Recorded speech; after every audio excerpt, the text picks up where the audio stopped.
Welcome to Piece of History. चलिए आज कला, भूविज्ञान और जेनेटिक्स के सुरागों को जोड़कर एक ऐसी खोई हुई दुनिया की कहानी को समझते हैं जो आज भी हमें हैरान करती है। देखिए इसे, यह चोल काल की नटराज की कांस्य मूर्ति है। इसकी जो खूबसूरती है, जो गति है और इसका जो गहरा प्रतीकवाद है, उसने इसे दुनिया भर में मशहूर कर दिया है। ये सिर्फ एक आर्ट का पीस नहीं, बल्कि एक पूरा सांस्कृतिक प्रतीक है।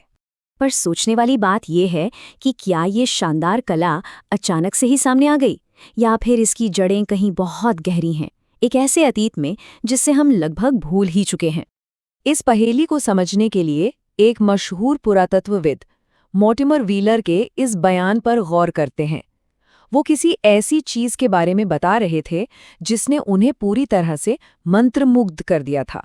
और वो चीज थी ये छोटी सी मूर्ति, मोहनजोदड़ो की डांसिंग गर्ल। ये 10 सेंटीमीटर से भी छोटी है और आज से करीब 4,500 साल पहले 2500 ईसा पूर्व में बनाई गई थी। सोचिए, कहाँ वो विशाल नटराज और कहाँ ये नन्ही सी लड़की। समय और आकार में कितना बड़ा फासला। तो यहीं से हमारी पड़ताल शुरू होती है। सबसे पहले उस सभ्यता और उसकी अनोखी तकनीक को समझते हैं जिसने इस रहस्य की नींव रखी।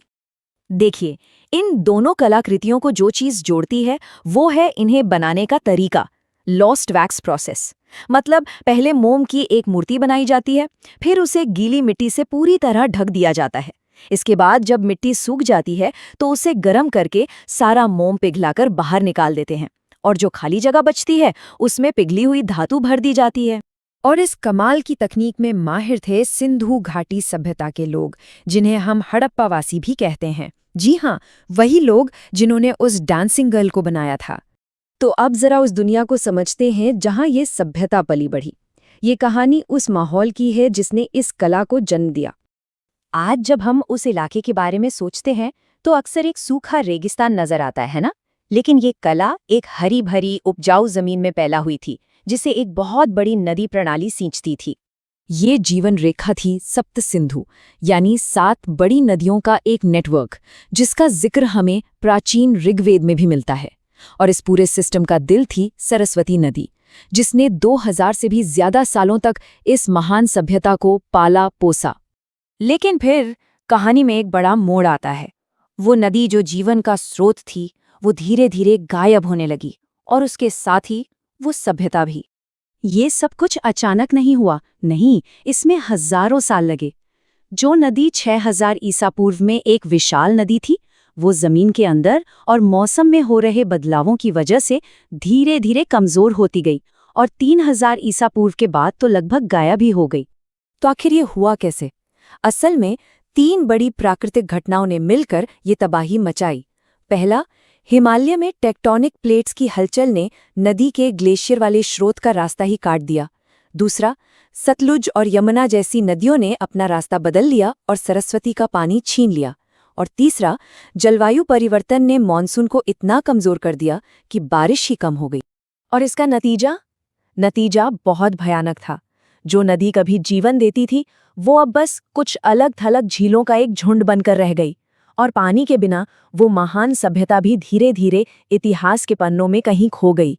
लेकिन क्या वो सभ्यता पूरी तरह से खत्म हो गई, या फिर उसकी विरासत, उसकी गूंज किसी और रूप में जिंदा रही? चलिए अब अतीत को वर्तमान से जोड़कर देखते हैं। सबसे दिलचस्प बात यह है कि हड़प्पा वासियों की वो लॉस्ट वैक्स वाली तकनीक हजारों सालों तक जिंदा रही। वो ठोस ढलाई का इस्तेमाल करते थे, जिससे मूर्तियां अंदर से भी ठोस बनती थीं। ये परंपरा दक्षिण भारत में चलती रही, जबकि उत्तर में ग्रीक प्रभाव वाली खोखली ढलाई ज्यादा इस्तेमाल होने लगी, जिसमें धातु कम लगती। और फिर आखिरी सुराग मिलता है हमें जेनेटिक्स से। एक प्राचीन हड़प्पा कंकाल के जीनोम की जब जांच की गई तो पता चला कि ये आबादी बिना किसी बड़े बाहरी मिश्रण के पीढ़ी दर पीढ़ी आगे बढ़ी, जो एक गहरी सांस्कृतिक और बायोलॉजिकल निरंतरता की ओर इशारा करता है। तो अब जब हम इस शानदार नटराज को दोबारा देखते हैं तो हम सिर्फ चोल काल की एक मूर्ति नहीं देख रहे होते। हम असल में 4500 साल की एक कलात्मक और सांस्कृतिक विरासत के शिखर को देख रहे हैं।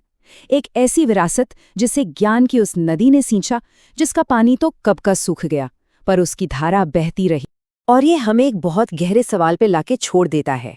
हमारी अपनी आज की दुनिया का कितना हिस्सा ऐसी ही भूली बिसरी कहानियों और खोई हुई दुनिया की गूंज पे टिका हुआ है।